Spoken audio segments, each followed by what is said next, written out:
বিগত 6 মাস যাবত আমরা পররাষ্ট্র মন্ত্রণালয় 6 মাস ধরে ঘুরতেছি। ওরা আমার খুব মারধর করছে, তুমি আমার কাগজপত্র নিয়ে স্বরাষ্ট্র মন্ত্রণালয়ে দাও।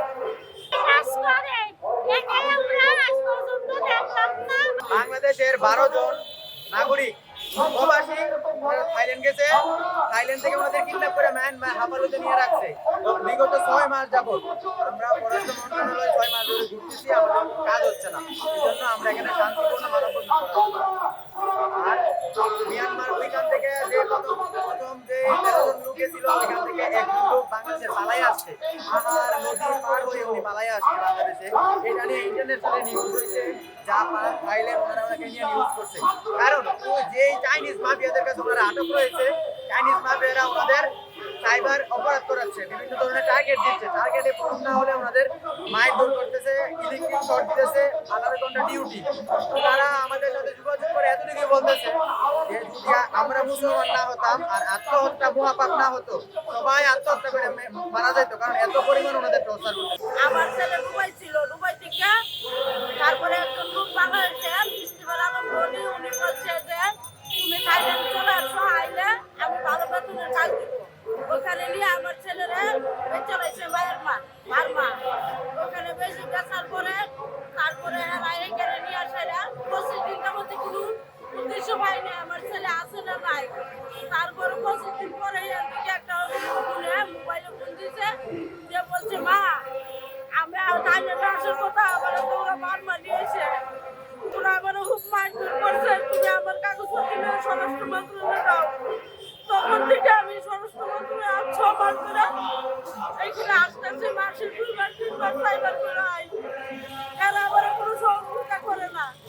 তারপরে থাইল্যান্ড যে বাংলাদেশের এম্বাসি আছে, ওই এম্বাসিতে আমরা একটা লোক পাঠাইছি, একটা লোক ওখান থেকে বলাই আইছি। ওই লোকের সাথে এরা কোনো কথাবার্তা বলে না। আমার একটা মাত্র ছেলে, আমি ডক্টর ইউনূসের কাছে বিনীত অনুরোধ করি আমার ছেলেটা খানে ফিরাইয়া দেয়।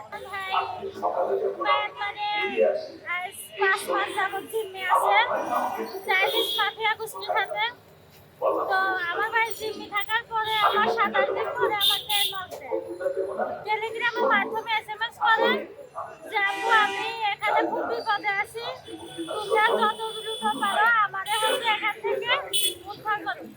শুধু আমার ভাই না, আরো বাংলাদেশি আরো 17 জন ওখানে আটকে আছে। SMS-টা পেয়ে আমি সঙ্গে সঙ্গে ঢাকায় চলে আসি।